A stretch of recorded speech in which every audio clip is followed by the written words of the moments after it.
Hello, I'm going to show you how to connect PS4 controller to Bloodstrike. So connecting a PS4 controller to play Bloodstrike can be achieved through the following steps. Enable Steam input for a PS4 controller.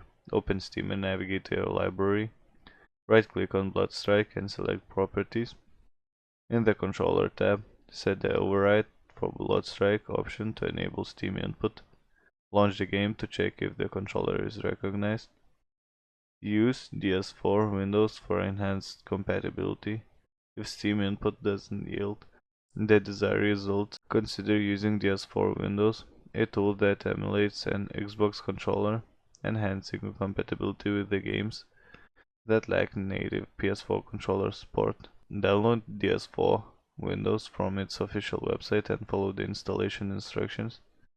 Once installed, connect your PS4 controller via USB or Bluetooth, and DS4 Windows will map it as Xbox controller. Also, configure in-game settings. After setting up the controller, launch Bloodstrike, navigate to Game Settings or Control menu. Ensure that the controller is recognized and adjust sensitivity or button mappings as needed. Also seek community support. If you encounter issues, the Bloodstrike community forums and discussions can be valuable resources. For instance, some users have reported that disabling Steam input resolved their controller issues.